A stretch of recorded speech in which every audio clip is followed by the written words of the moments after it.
Vuestros cabellos están todos contados. Pues aún vuestros cabellos están todos contados. Mateo 10:30. Es muy deleitable ver cuán familiarmente nuestro Señor Jesús hablaba con sus discípulos. Él era grandioso y, sin embargo, estaba entre ellos como el que servía. Él era muy sabio, pero era tierno como lo es una niñera con los niños a su cuidado. Él era muy santo y muy por encima de las debilidades cargadas de pecado de ellos, pero condescendía con los hombres de baja condición. Él era su Dios y Señor, pero era también su amigo y su siervo. Él hablaba con ellos no como un superior dominante, sino como un hermano lleno de ternura y simpatía.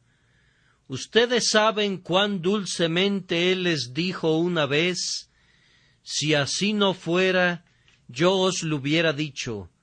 Y así demostró que no les había ocultado nada que fuera provechoso para ellos.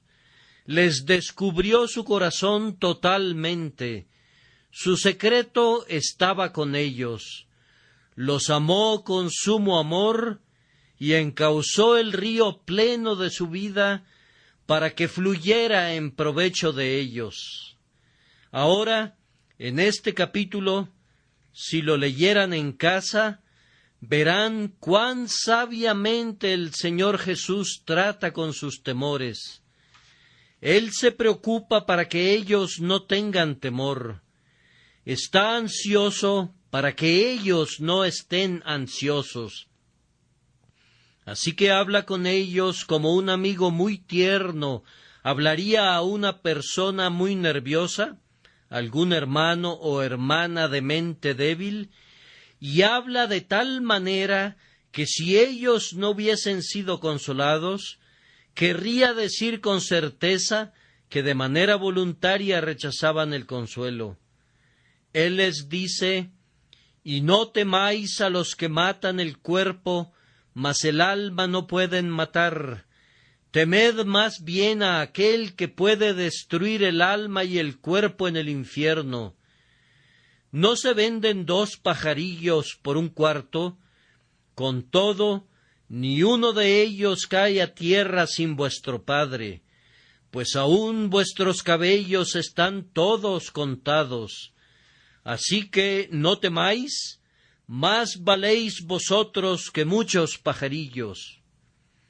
Hermanos, admiren la ternura de nuestro Señor Jesús e imítenla. Tratemos de ser igualmente amables con nuestros hermanos en Cristo. Nunca tratemos de presumir, ni de darnos importancia, ni de ostentar la fuerza de nuestra fe, pues eso agraviará a los tiernos pequeñitos y los reducirá al autovituperio. Consideremos su debilidad y la ayuda que podamos brindarles, su aflicción y el consuelo que podamos proporcionarles.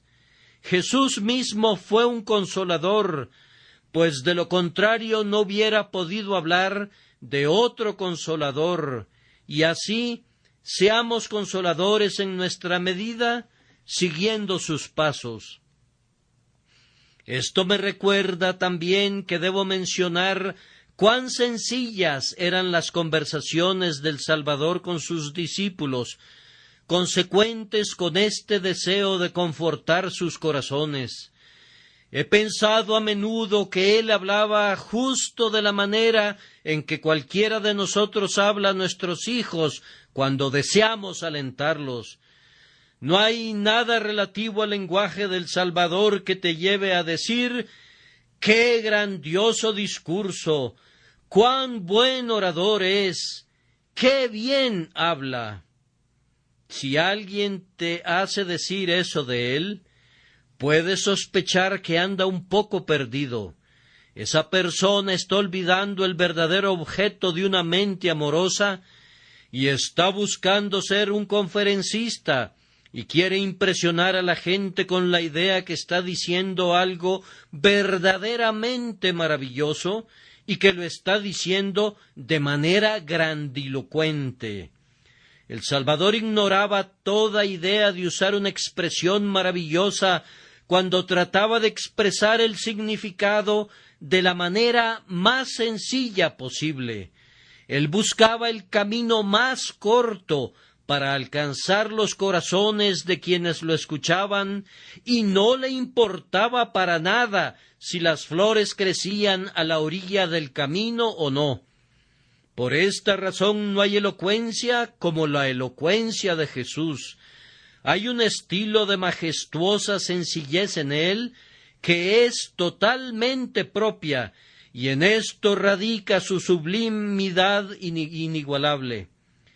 De vez en cuando reviso citas de libros y veo que los nombres de los autores están colocados al pie de las referencias, pero cada vez que observo que el nombre de Cristo es colocado debajo de una cita, lo considero como algo superfluo que debería eliminarse, pues nunca hay el temor de confundir el lenguaje del Hijo de Dios con el de cualquiera de los hijos de los hombres.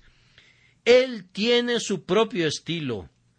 Esto, sin embargo, es incidental al propósito que se tiene, pues él no estudia el estilo de la retórica en ningún grado, sino simplemente tiene por objetivo transmitir su pensamiento.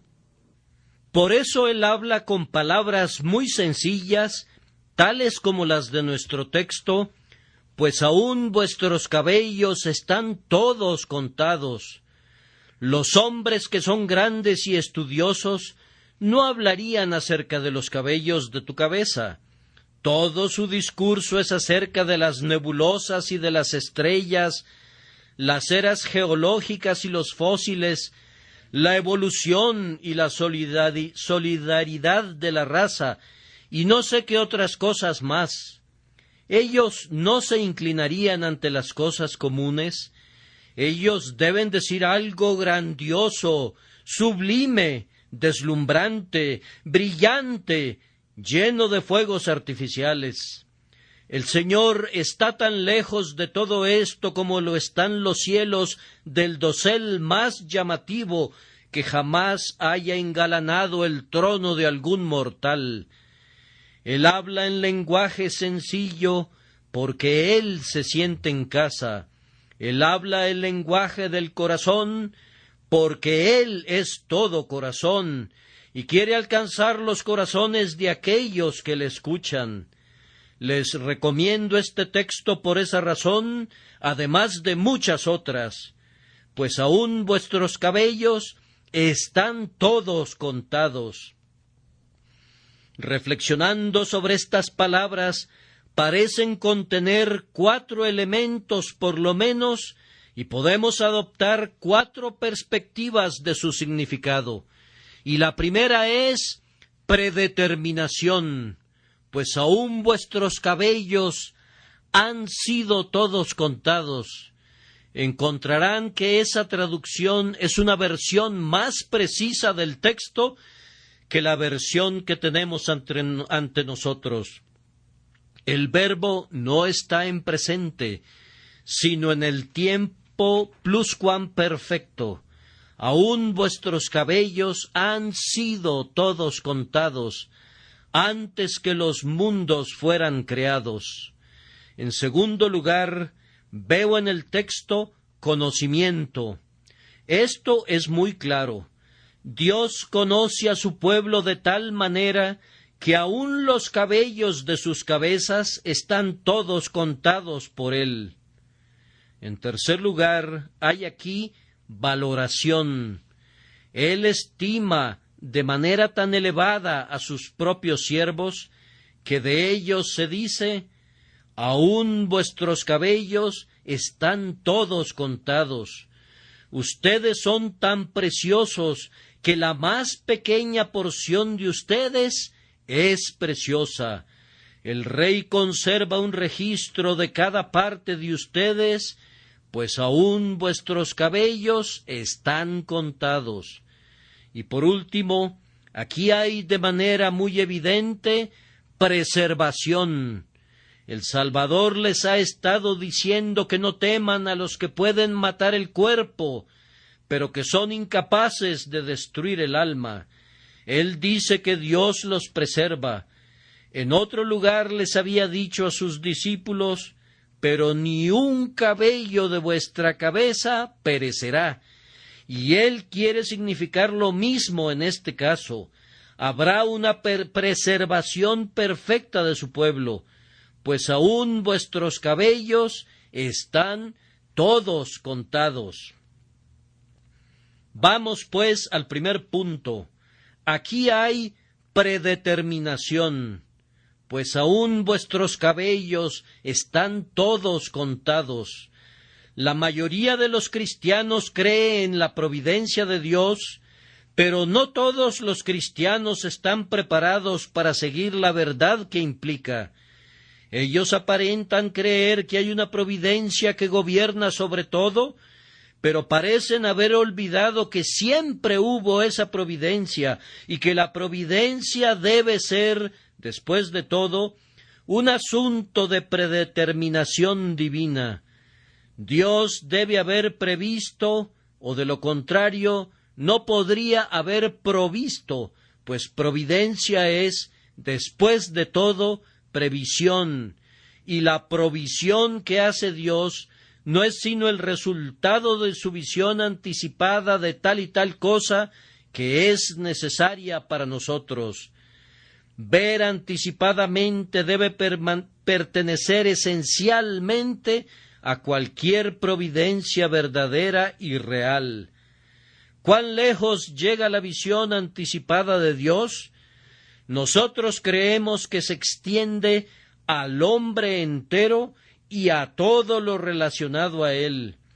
Dios ordenó desde tiempos antiguos cuándo deberíamos nacer y dónde, y quiénes iban a ser nuestros padres, y cuál sería nuestra suerte en la infancia, y cuál iba a ser nuestro camino en la juventud, y cuál sería nuestra posición al llegar a la edad adulta. Desde el principio hasta el fin, todo ha ocurrido de acuerdo al propósito divino, conforme fue ordenado por la voluntad divina. No solamente el hombre, sino todo lo concerniente al hombre es predeterminado por el Señor, pues aún vuestros cabellos, es decir, todo lo que tenga que ver contigo, que entre en cualquier tipo de contacto contigo y que sea en algún sentido parte y porción de ti, está bajo la previsión divina y la predestinación. Todo está en el propósito divino y ha sido ordenado por la sabiduría divina. Todos los eventos de tu vida, ciertamente los más grandes, pero con igual certeza también los más pequeños. Es imposible dibujar una línea de separación en la providencia y decir: esto está arreglado por la providencia y esto no. La providencia debe abarcarlo todo. Todo lo que ocurre no solamente determina el movimiento de una estrella, sino que incluye al grano de polvo que es soplado por el viento del camino. Todo esto, por la propia naturaleza del tema, es claro. La providencia de Dios no sabe de cosas que sean tan pequeñas como para estar más allá de su conocimiento, ni de cosas que sean tan grandes como para estar más allá de su control. Nada es demasiado pequeño o demasiado grande para que Dios lo gobierne y lo domine. Todo lo que un hombre experimenta es también ordenado desde el cielo. Si los cabellos de tu cabeza se tornan blancos en una sola noche de aflicción, es porque ha habido un permiso divino. Si conservas la vida hasta que cada cabello constituya una parte de la corona de gloria de tu ancianidad, no llegarás a ser más viejo de lo que Dios quiera. No morirás antes de que te corresponda, ni vivirás más allá del límite establecido. Yo digo que todo lo que te concierne, de principio a fin, todo lo que sea de ti y en ti y alrededor de ti, todo viene y permanece y termina conforme le plazca a tu amigo celestial. Pues aún vuestros cabellos están todos contados. Y yo quiero llamar tu atención a esta pregunta. ¿Cuál es la fuente de esta numeración? No quiere decir que todos estén contados por algún ángel registrador a quien se le ha asignado la tarea de contar. Eso podría ser, pero no es eso lo que debemos considerar hoy. Quien lleva la cuenta es vuestro Padre que está en el cielo. Las ordenanzas que gobiernan la vida de ustedes están en su mano. A él pertenecen los temas de la muerte, y esto la convierte en un hecho feliz. El destino es duro y cruel, pero la predestinación es paternal y sabia y amable. Las ruedas de la providencia siempre son altas y terribles, pero están llenas de ojos, y esos ojos ven con una clara visión de sabiduría y justicia y amor, y miran al bien de aquellos que aman a Dios y que son los llamados de acuerdo a su propósito. Es cierto que es terrible pensar que las cosas son fijadas por un plan eterno, pero el terror desaparece cuando sentimos que somos hijos de este Padre grandioso y que Él no quiere nada sino aquello que al fin va a lograr nuestra conformidad a la imagen de su Hijo y mostrar la gloria de su propia justicia y gracia y verdad. Querido amigo, tal vez tú estés ciego, pero sentirás un dulce contento en la oscuridad cuando puedas decir: esta ceguera fue determinada por mi amante Padre tierno. Yo sé que fue así, puesto que aún los cabellos de mi cabeza están todos contados. O puede ser que desde tu niñez hayas estado sometido a otra enfermedad física que te ha costado mucho dolor y grandes limitaciones, y aún ahora amenaza con llevarte súbitamente a la tumba. Si esta cruz hubiera sido puesta sobre ti por un enemigo, te habrías quejado, pero ha sido ordenada para ti por aquel que no puede ser injusto ni cruel. Por tanto, debes decir: Jehová es, haga lo que bien le pareciere. Se nos ha enseñado que oremos: hágase tu voluntad. ¿Acaso vamos a contradecir nuestras propias oraciones dando coces contra esa voluntad? Job glorificó a Dios y sin embargo no dijo sino lo que tenía que decir cuando afirmó: Jehová dio y Jehová quitó, sea el nombre de Jehová bendito. Siempre he admirado a Job porque atribuyó todas sus aflicciones al Señor, aunque aparentemente fueron los sabeos los que tomaron los bueyes y las asnas. Fueron los caldeos los que se llevaron sus camellos. Fue un gran viento que vino del lado del desierto, levantado por el diablo, el que arrebató a sus hijos. A Job no le importan tanto los sabeos, ni los caldeos, ni los demonios como para mencionarlos, pero él clama, mirando a la primera causa de todos los eventos: Jehová dio y Jehová quitó, sea el nombre de Jehová bendito. Cuando podemos alcanzar el fondo de las cosas visibles y ver no simplemente los títeres, sino también los hilos que los mueven, entonces nos acercamos a la sabiduría. Los seres malvados actúan de acuerdo a su propio libre albedrío, y por lo tanto todo el mal moral de sus acciones descansa plenamente y únicamente en ellos mismos.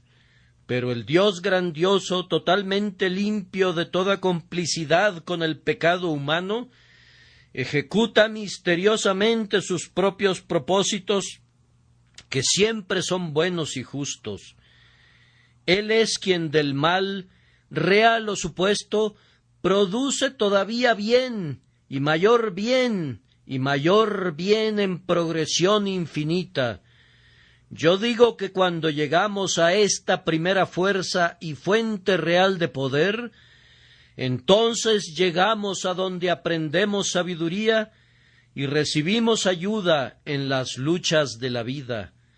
Cuando vemos que todas las cosas son arregladas por aquel que ordenó todas las cosas de conformidad al consejo de su propia voluntad, entonces inclinamos nuestras cabezas y adoramos.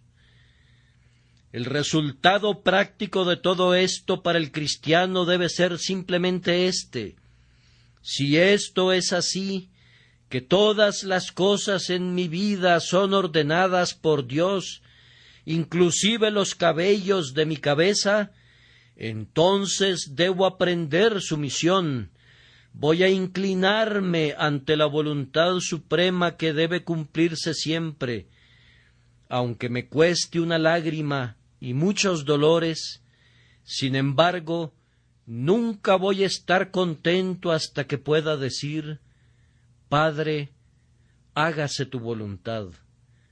La naturaleza humana nos impulsa a pedir que, si es posible, pase de nosotros esta amarga copa, pero la naturaleza divina que Dios ha puesto en sus verdaderos hijos les ayuda a luchar todavía después de la plena sumisión, hasta que al fin se convierten en conquistadores de sí mismos, y Dios es glorificado en el templo de su ser. Hermanos míos, estoy seguro que nuestra felicidad radica en gran medida en nuestra sumisión completa al Señor nuestro Dios. Si no puedes traer tu condición a tu mente, lleva tu mente a tu condición. El viejo proverbio nos invita a cortar nuestro traje de acuerdo a nuestra tela, y aquel que pueda cubrir su mente con los vestidos que la providencia le ha asignado, no necesita envidiar los trajes del alcalde de Londres. El gozo está más en la mente que en el lugar o en la posesión. Quien tiene suficiente, aunque solo sean unos cuantos pesos a la semana, tiene mucho más que un millonario. Quien está contento es verdaderamente un hombre rico. El que anda tras el dinero es siempre pobre. ¿Cómo no podría serlo? Pobre en el peor sentido de la palabra. Oh, es algo bendito que podamos pensar que todos los eventos de la providencia han sido ordenados por Dios. Entonces podemos disolver nuestra propia voluntad en la dulzura de la voluntad de Dios, y nuestra tristeza llega a su fin. Yo pienso que esto, además de enseñarnos sumisión, debería darnos un alto grado de consuelo en el tiempo de necesidad, de tal forma que nos elevemos a algo parecido al gozo. Hoy estaba leyendo algo acerca del señor Dodd, que es una persona a quien los puritanos siempre estaban citando, un hombre que no escribió ningún libro, pero parece que dijo cosas con las que otras personas han hecho atractivos sus propios libros.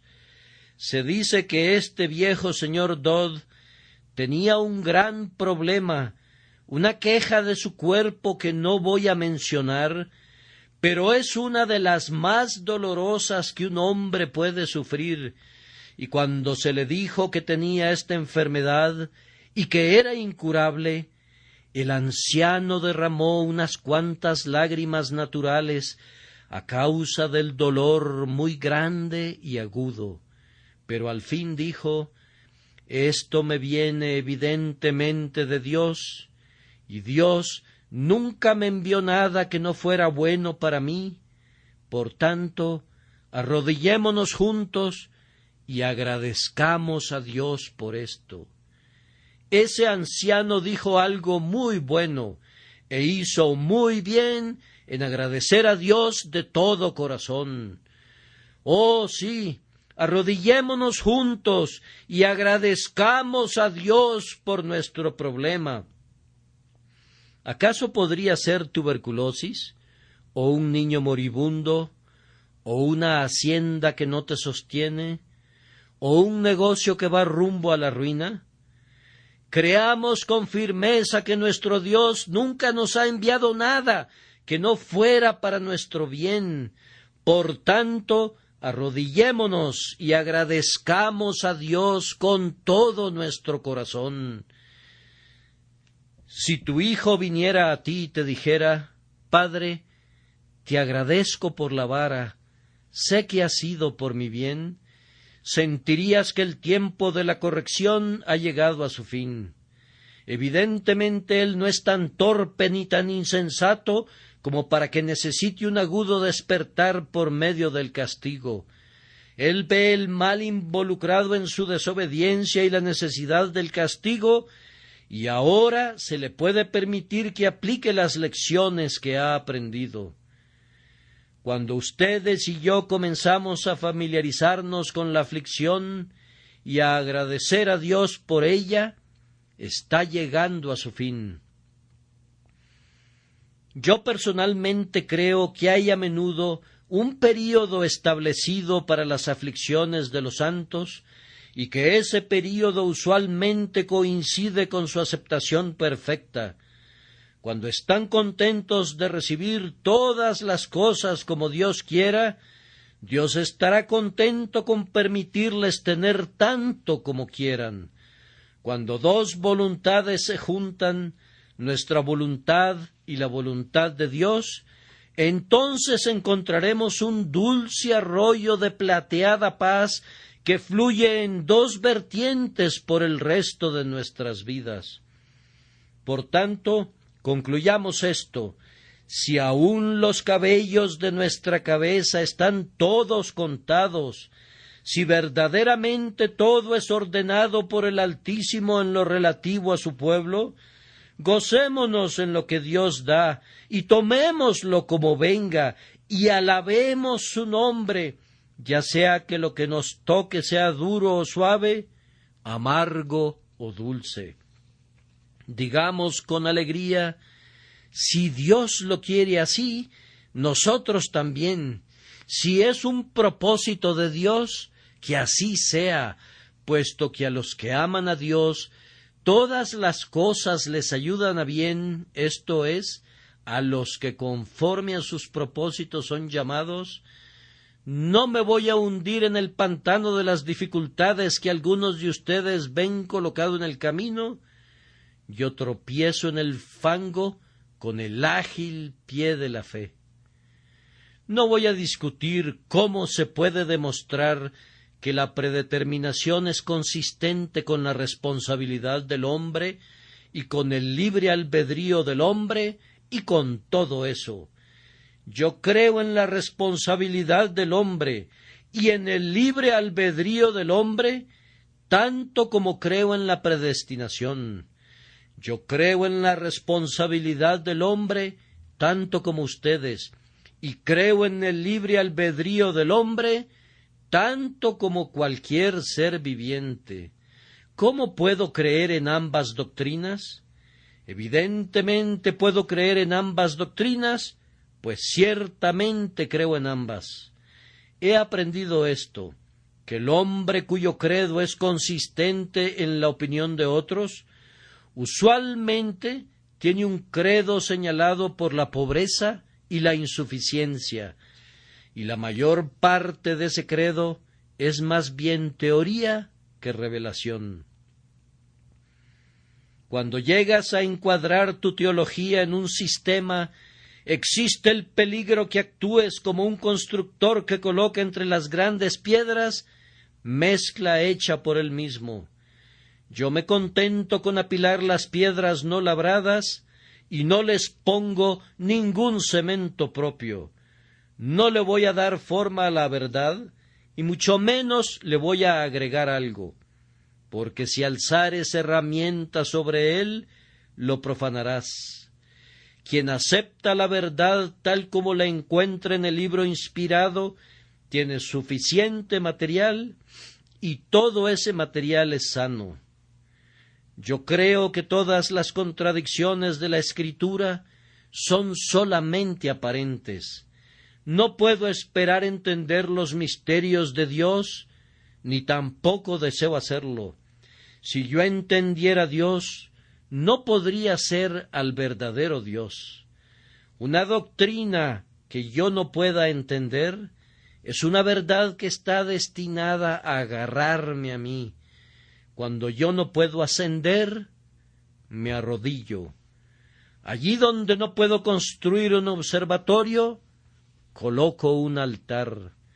Una gran piedra que yo no pueda levantar me sirve como un pilar sobre el cual derramo el aceite de gratitud y adoro al Señor mi Dios. Cuán ocioso es soñar que nuestro entendimiento corre en paralelo con el entendimiento del Dios infinito. Su conocimiento es demasiado maravilloso para nosotros. Es tan elevado que no podemos alcanzarlo.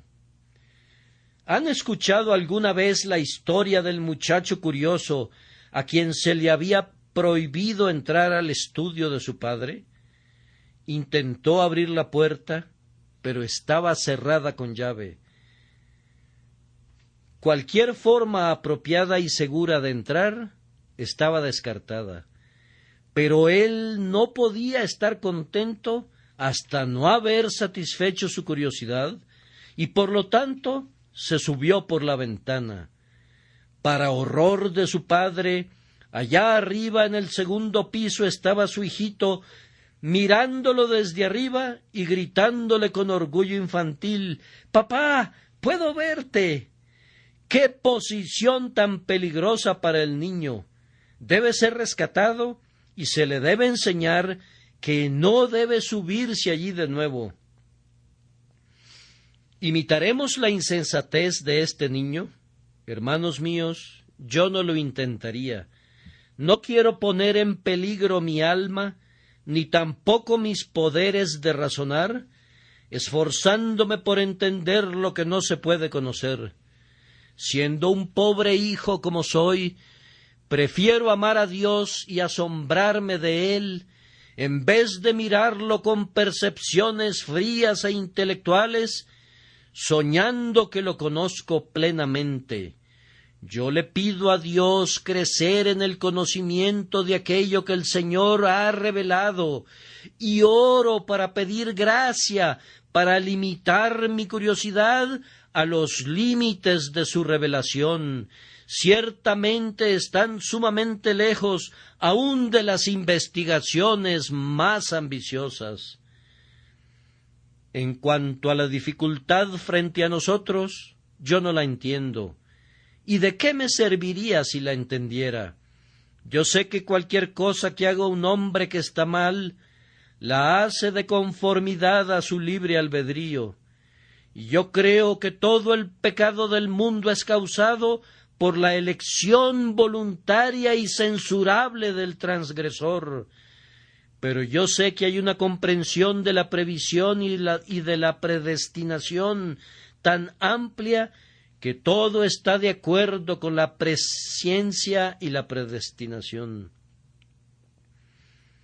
Que nuestro cabello crezca como quiera, o arranquémonos los cabellos como nos plazca, que nada interfiera con nuestra absoluta libertad en el asunto, y sin embargo, los cabellos de nuestra cabeza están todos contados.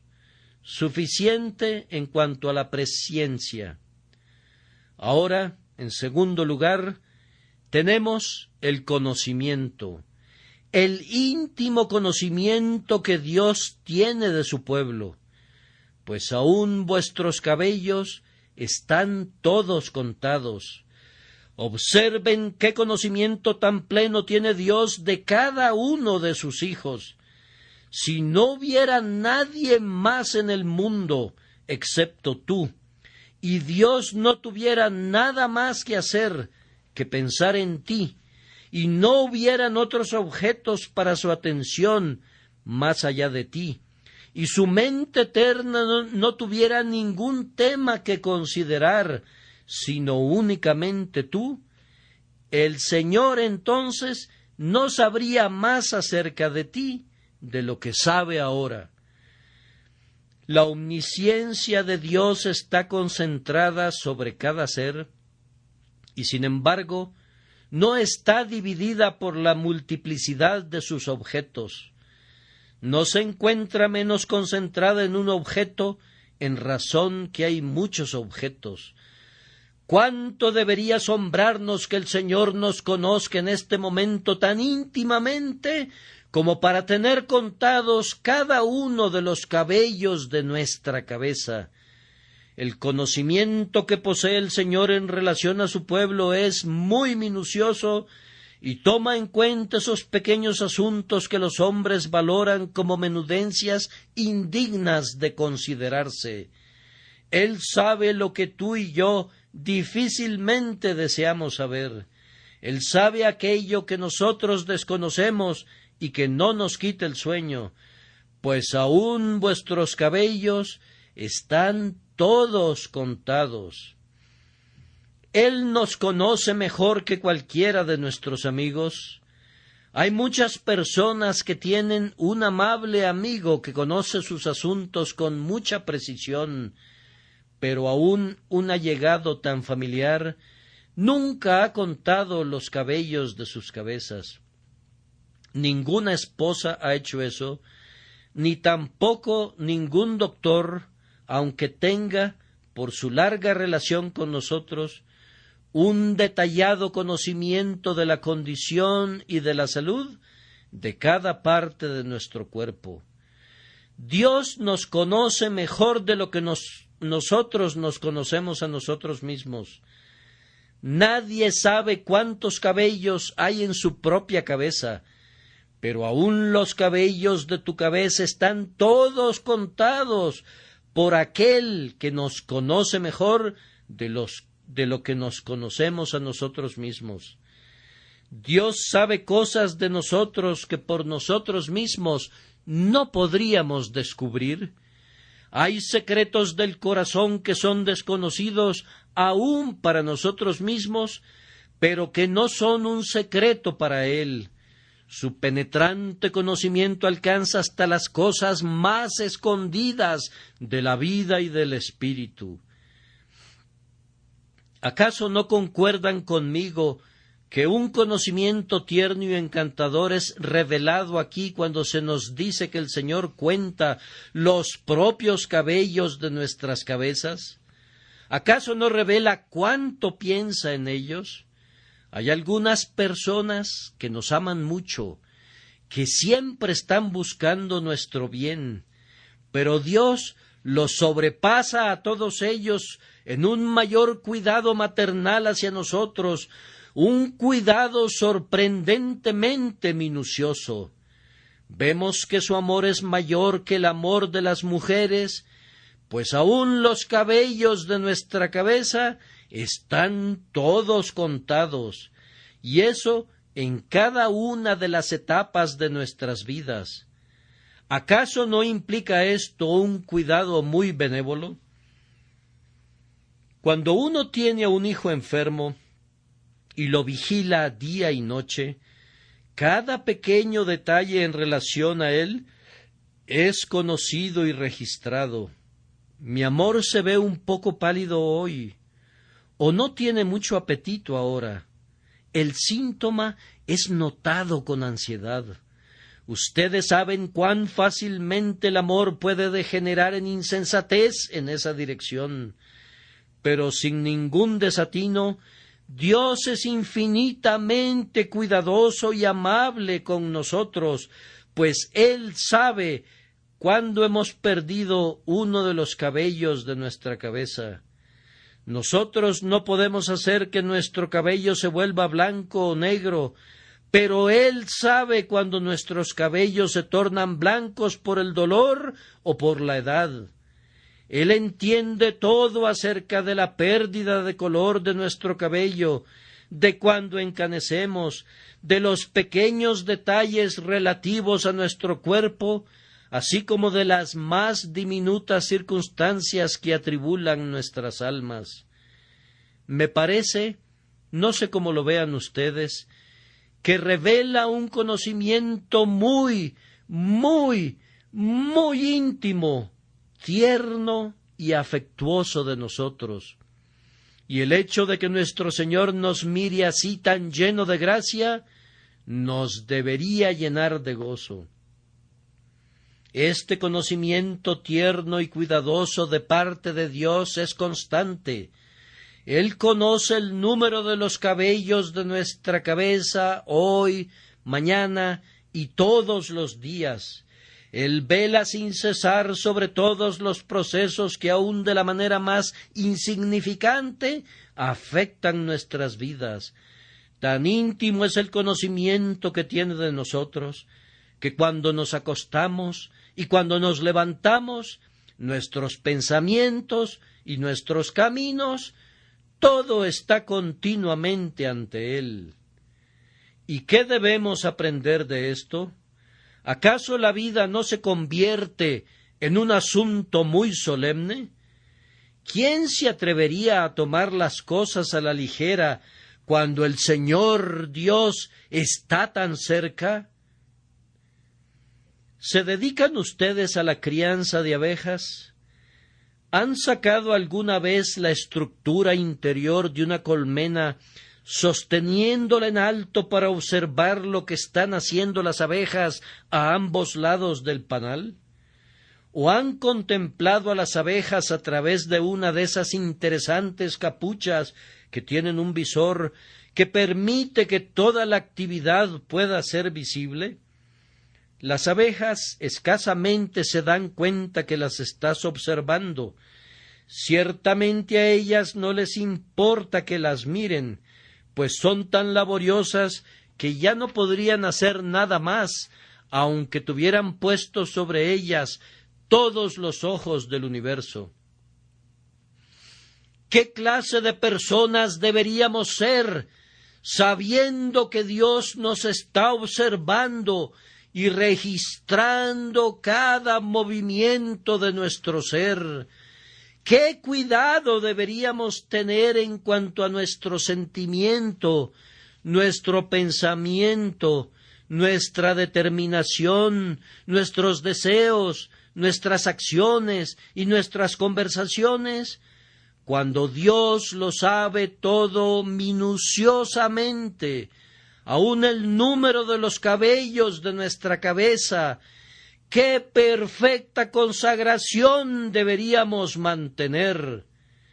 Si Dios me valora tanto a mí, si me conoce de esa manera que aún cuenta los cabellos de mi cabeza, ¿no debería yo entregar todo mi ser a Dios, aún hasta el más mínimo detalle?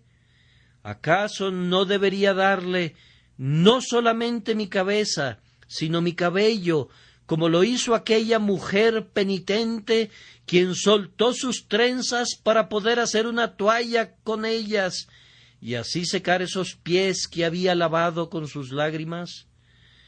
¿No deberíamos consagrar a Dios las cosas más pequeñas, así como las más grandes también? ¿No está escrito, si pues coméis o bebéis o hacéis otra cosa, hacedlo todo para la gloria de Dios? Y que no sois vuestros, porque habéis sido comprados por precio.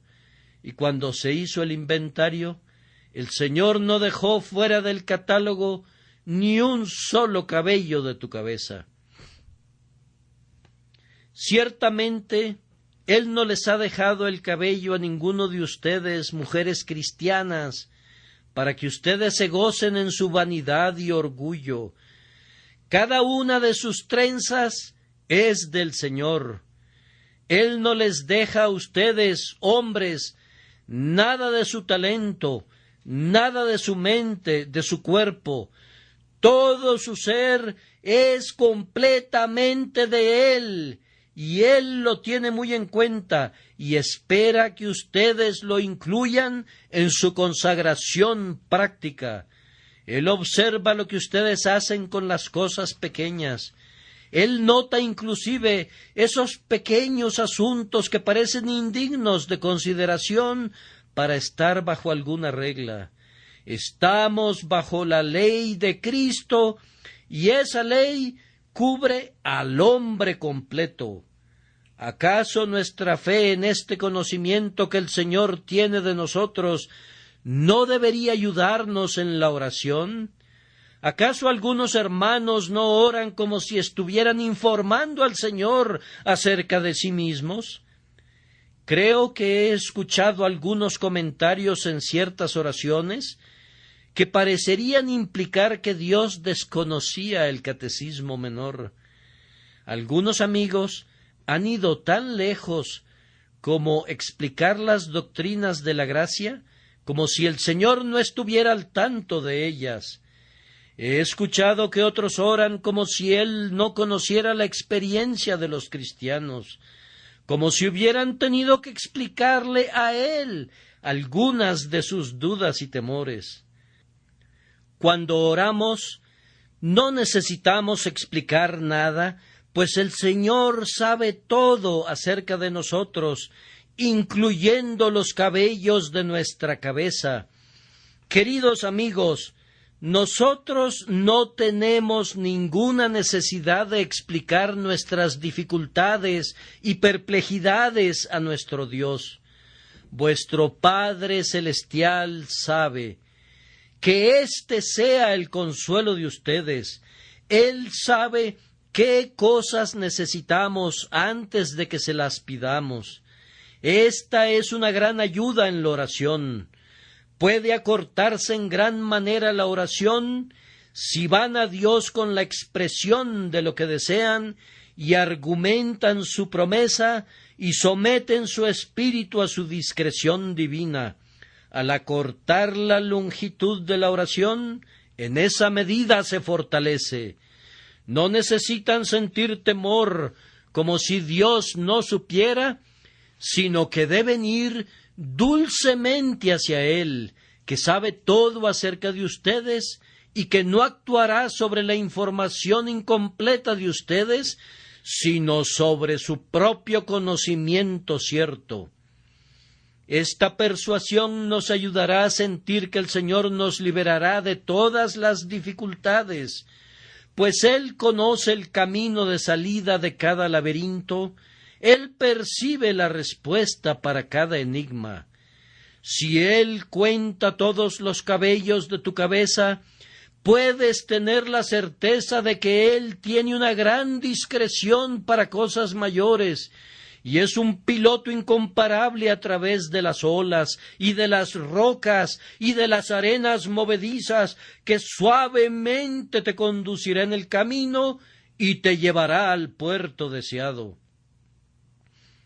Hay tanto consuelo en esta doctrina del conocimiento infinito de Dios, que yo quisiera que cada pobre pecador recordara que Dios lo sabe todo acerca de él, y por consiguiente que puede tratar con todos sus pecados y temores.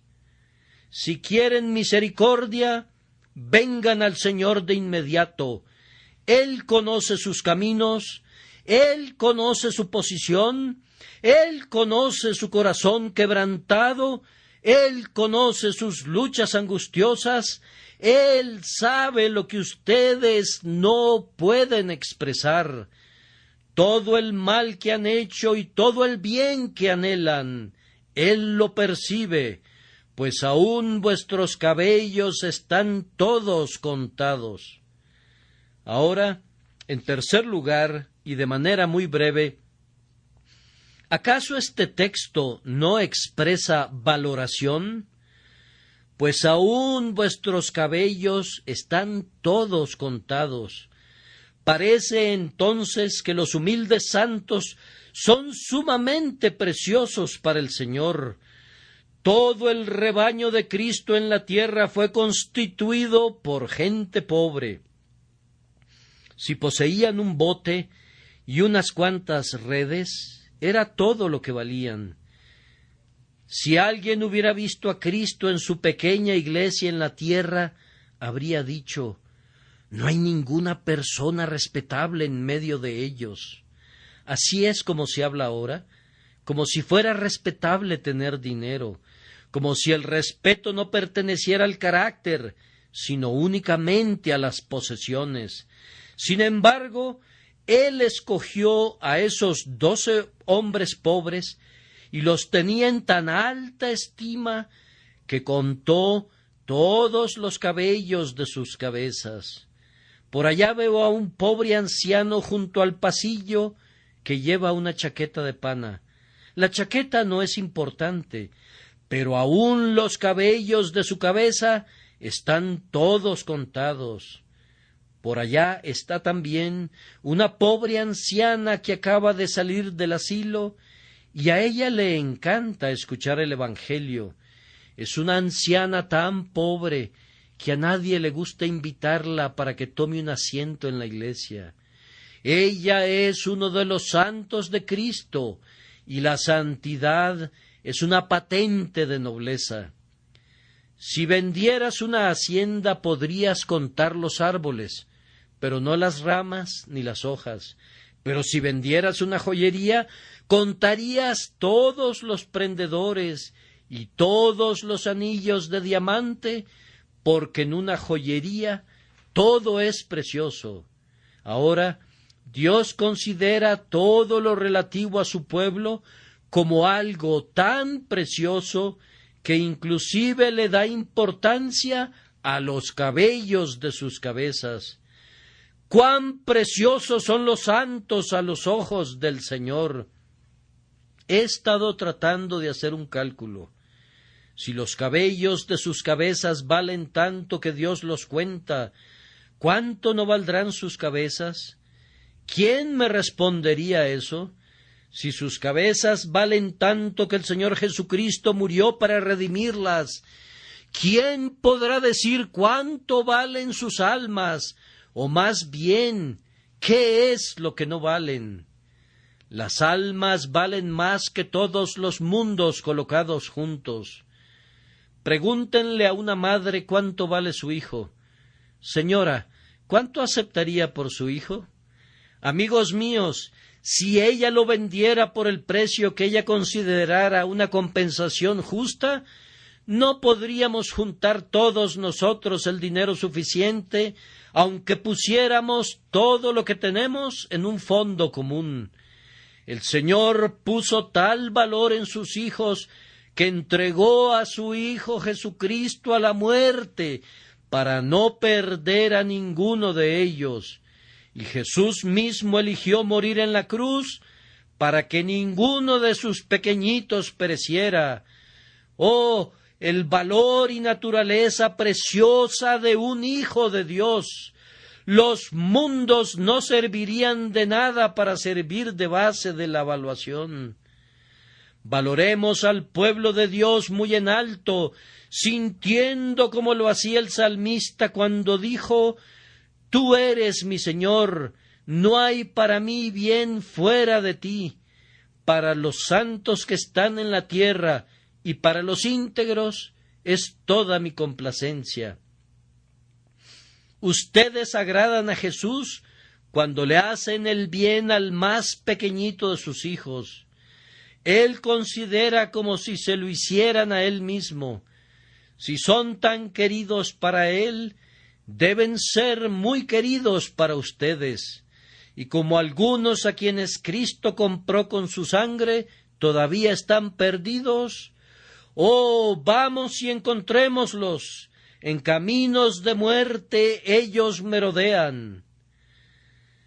Si los cabellos de sus cabezas están todos contados, ¿cuánto valdrán sus almas? Debemos sentir que todo lo que podamos hacer para salvar un alma de la muerte no es sino un trabajo barato comparado con la gema invaluable que buscamos. Oh, ustedes buzos, vengan y zambúllanse en el mar. Las perlas que saquen les pagarán con creces todo su riesgo y esfuerzo. Ustedes, cazadores de almas, vengan. No hay cacería como esta.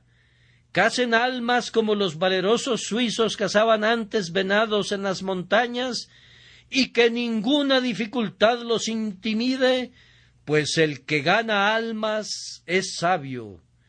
No hay compra más provechosa que esta, aunque ustedes deban entregar sus vidas para traer a los hombres a Cristo. En cuanto valora Dios las almas de su pueblo.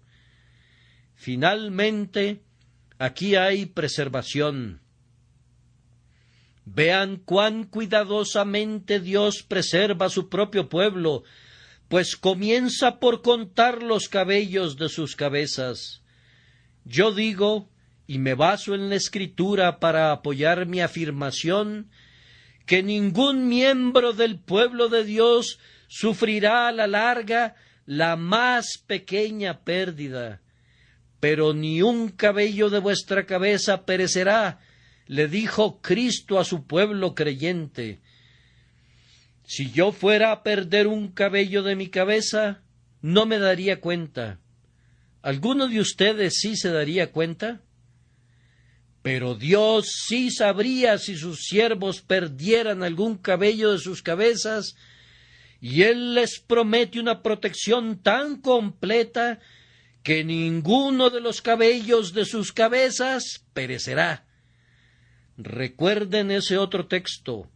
Él guarda todos sus huesos, ni uno de ellos será quebrantado. Ahora, un cristiano puede fracturarse los huesos de su cuerpo, pero en un sentido real y espiritual, él está libre de ese peligro. Dios lo guardará. ¡Ay! Lo guardará por toda la eternidad. No quedará ni una pezuña, le dijo Moisés a Faraón, y ni un solo hueso, ni un fragmento de un hueso de los rescatados será cedido al dominio de la muerte y de la tumba. Cuando suene la trompeta, toda la humanidad redimida despertará a la vida. Cuando Pedro salió de la prisión, el ángel lo tocó y sus cadenas se rompieron, y él salió de la prisión, pero no la abandonó hasta no ponerse sus sandalias. Ni siquiera dejó algún par de zapatos para Herodes o sus carceleros. Lo mismo sucederá con los hijos de Dios al final.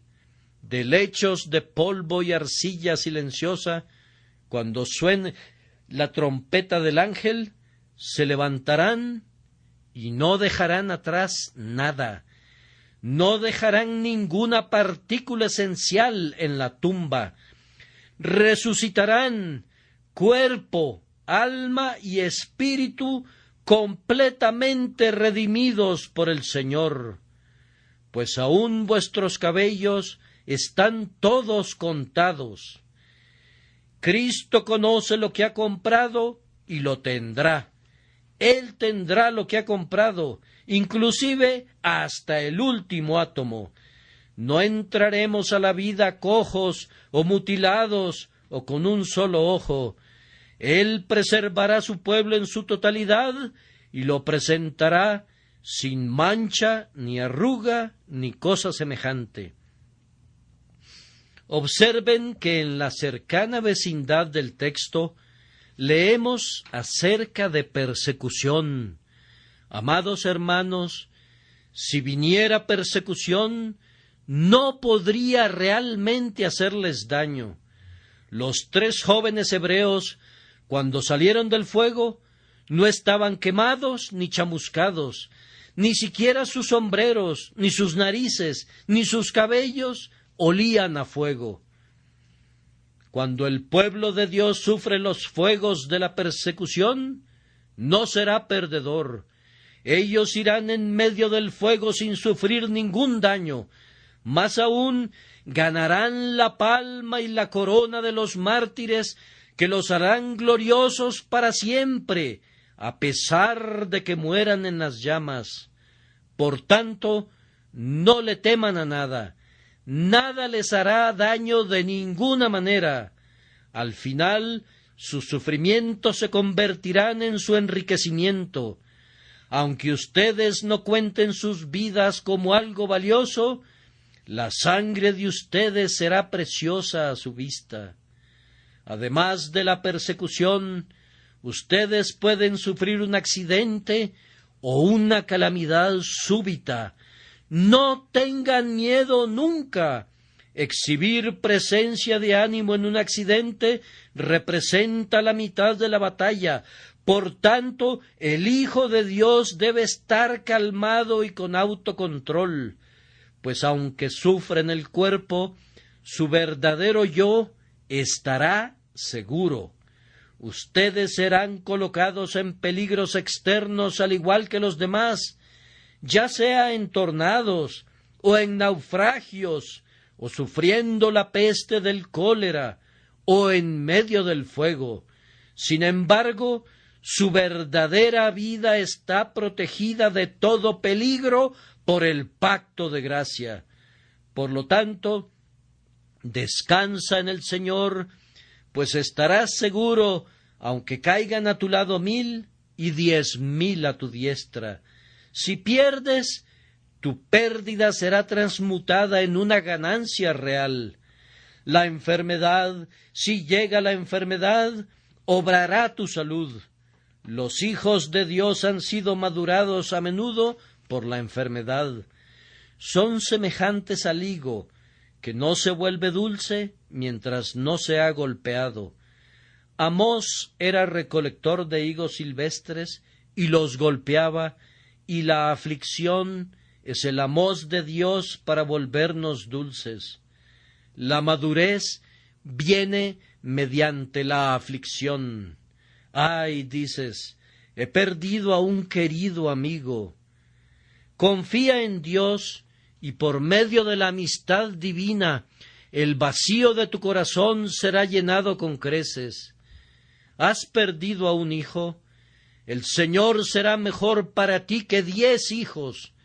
Si tu padre y tu madre te son arrebatados, los encontrarás a ambos en Cristo y dejarás de ser huérfano. Esto dice la promesa: no quitará el bien a los que andan en integridad.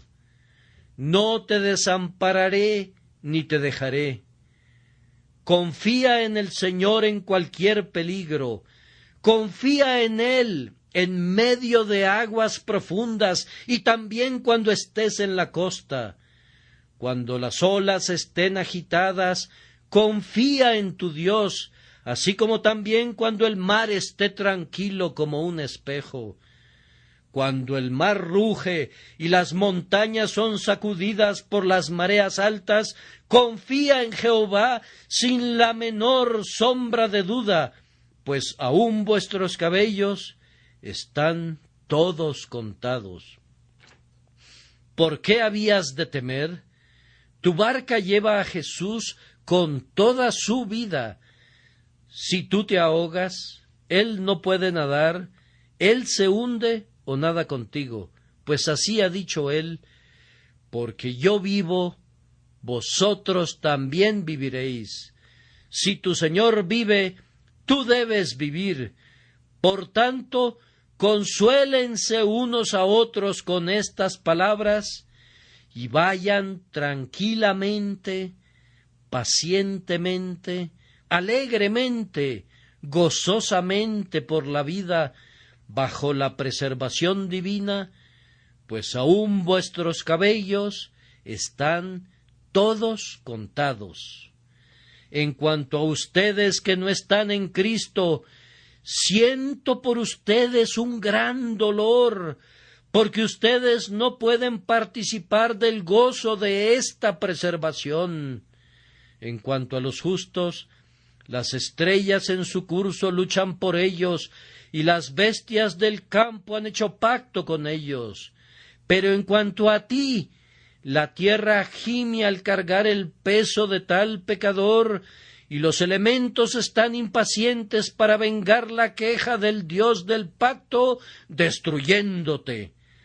Todas las cosas trabajan conjuntamente para traer sobre ti la justicia que tú mismo provocas. ¡Huye! ¡Huye! ¡Huye! No te queda sino un solo amigo. ¡Huye a él!